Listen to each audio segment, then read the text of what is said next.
Voilà, tu as 10 minutes. 10 minutes, on va essayer de tenir. Là. Au bout de 5 minutes, on te montrera un panneau en disant plus que 5, plus que 3, plus que 1. Et le micro se coupe tout seul au bout des 10 minutes. Voilà. Pas de problème, on va tenir. J'essaie d'être assez rapide sur les transparents. Tout d'abord, merci de me donner l'opportunité, je dirais comme une petite boîte, une start-up française, de faire une présentation devant cet auditoire intéressant et important où il y a des grands acteurs du domaine de l'énergie et de parler de la transition énergétique. Je me rends compte aussi ce matin que le titre « L'hydrogène, une nouvelle énergie pour la planète », c'était peut-être un peu trop fort parce que c'est une traduction et je crois que c'est une des rares fois où je fais cette présentation en français. C'est un peu surprenant, McPhy, start-up française, basée dans la Drôme, et ne pas avoir fait encore de présentation en français, c'est un peu surprenant, parce que notre marché était quasiment inexistant en France. Et donc, c'est un peu abusé de parler de nouvelle énergie pour l'hydrogène, parce qu'en fait, ce n'est pas une énergie, ce n'est pas une source d'énergie, l'hydrogène, c'est simplement un vecteur d'énergie. Donc, excusez l'abus de traduction qu'on a utilisé là-dessus. Donc ça, c'était le premier point. 2 mots sur l'hydrogène très vite. Il y en a pas mal qui doivent connaître, mais au moins donner les petits fondamentaux. Aujourd'hui, l'hydrogène, c'est très, très abondant. Très abondant. On en produit 60 millions de tonnes. Alors, c'est très abondant en tant qu'atome, mais pas en tant que molécule de dihydrogène. Il n'en existe pas. On doit le produire de toute façon, cet hydrogène, ou quasiment pas. Et on va le produire en l'extrayant soit des hydrocarbures, soit de l'eau, qui sont les 2 sources qui contiennent de l'hydrogène. Aujourd'hui, on le produit majoritairement en l'extrayant des hydrocarbures, 60 millions de tonnes produits par an. C'est un marché de plus de 30 milliards d'euros qui est détenu par 4 acteurs mondiaux, en fait, en gros. On peut l'extraire de façon quasi illimitée à partir de l'eau, mais l'extraire à partir de l'eau nécessite de l'électricité. Si on fabrique l'électricité à partir d'hydrocarbures, ça ne fait aucun sens. C'est pour ça qu'économiquement, ça ne s'est très peu développé, la production d'hydrogène à partir de l'eau, quasiment pas, puisque ça ne fait aucun sens au niveau économique de fabriquer de l'électricité avec un hydrocarbure, ensuite fabriquer de l'hydrogène à partir de l'eau. Aujourd'hui, je dirais, on a un alignement des planètes qui fait qu'il y a un intérêt au développement de l'électrolyse, puisqu'on trouve de l'électricité qui a des tarifs intéressants et on va amener des services. L'hydrogène, c'est très intéressant aussi comme véhicule énergétique, comme vecteur énergétique, parce que ça contient beaucoup d'énergie. On l'utilise d'ailleurs quand le paramètre économique est moins important pour envoyer des satellites dans l'espace. C'est le fuel qui permet d'envoyer des fusées dans l'espace. 1 kg d'hydrogène, c'est 33 kWh. C'est 3 fois plus en kilos par rapport au fuel. Mais c'est très léger. Avec 1 kg d'hydrogène, aujourd'hui, les véhicules qui sont mis sur le marché peuvent faire 100 km. Le problème, c'était de le stocker.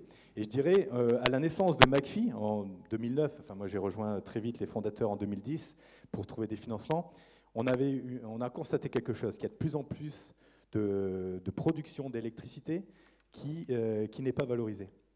Et on fournit aujourd'hui des solutions qui permettent de valoriser cette énergie, principalement renouvelable, en s'appuyant sur une technologie unique, puisqu'on est les seuls aujourd'hui au monde à pouvoir faire ce genre de stockage sous forme solide, et de pouvoir donner un service et valoriser la production d'énergie renouvelable.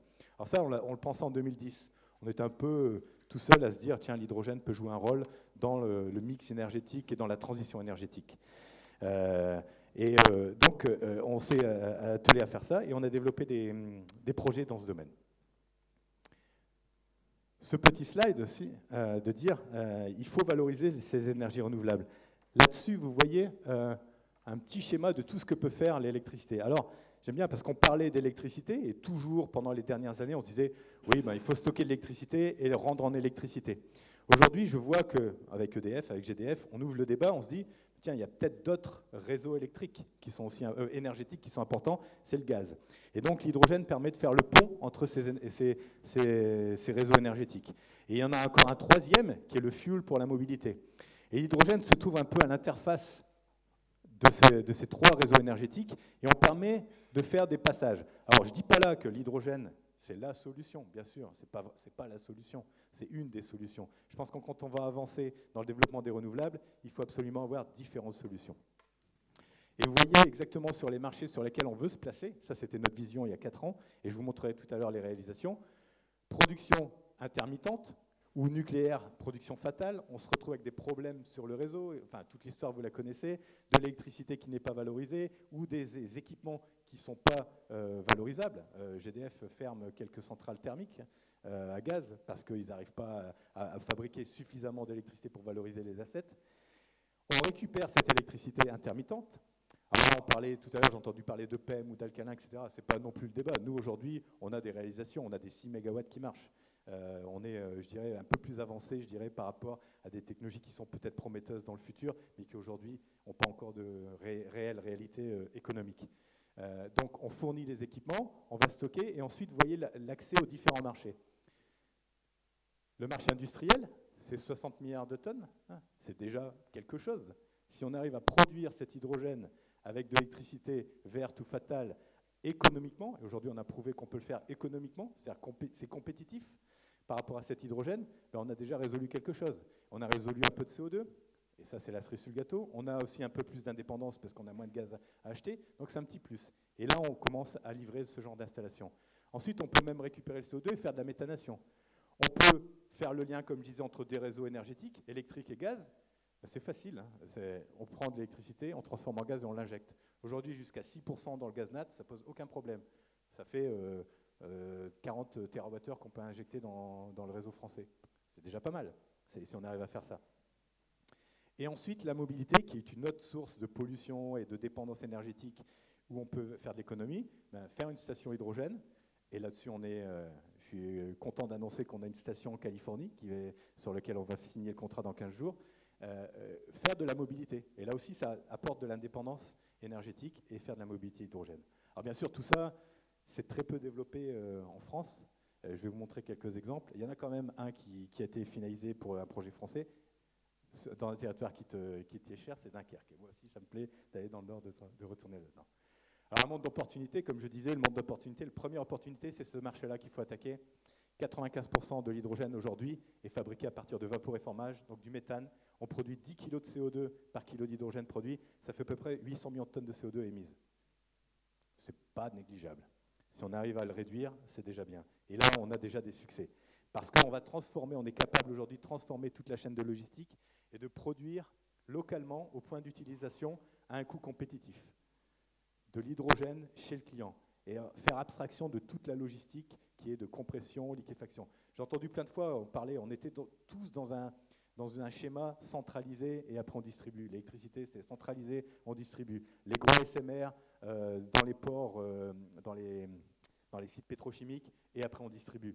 Aujourd'hui, on a la capacité de faire changer ça et on le fait aujourd'hui. On a déjà installé plusieurs dizaines d'équipements de ce style chez les industriels.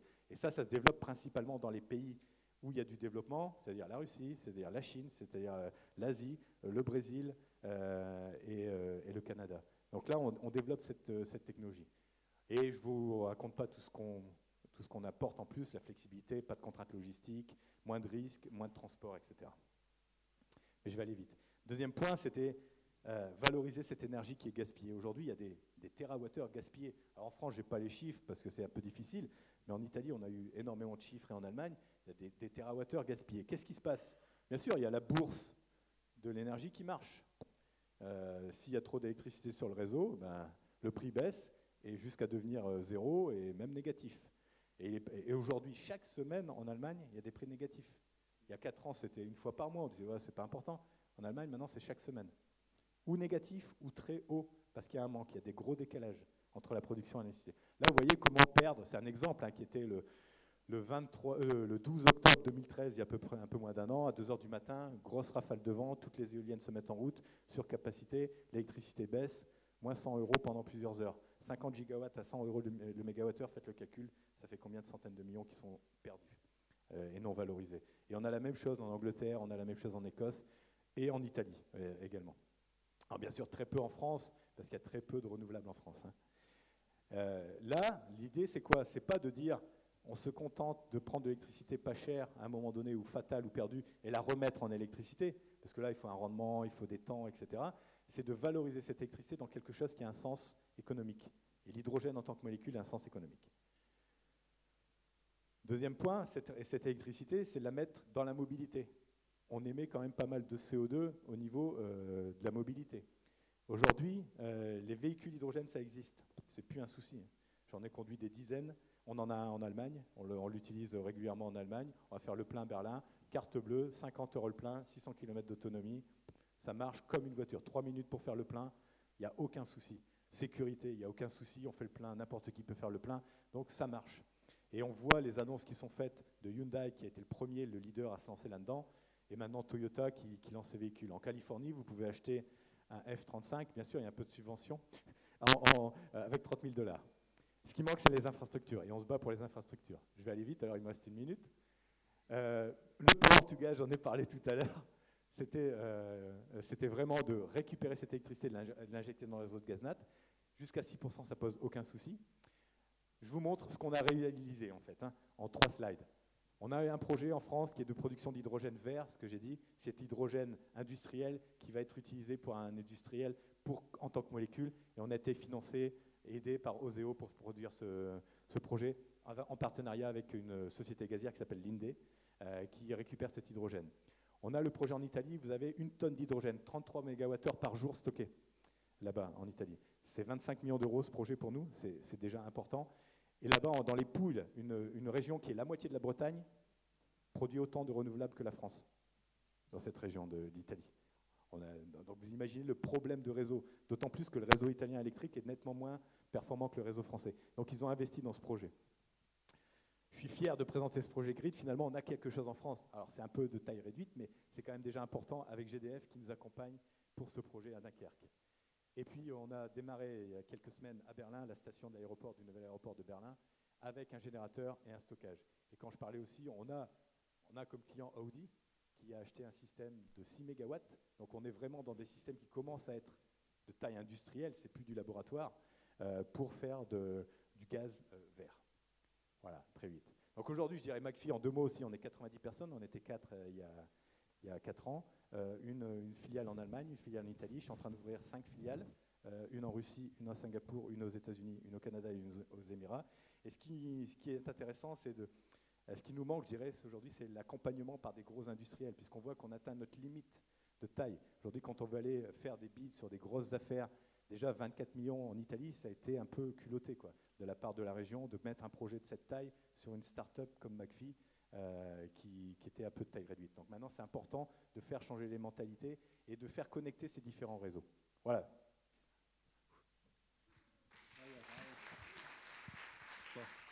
Merci.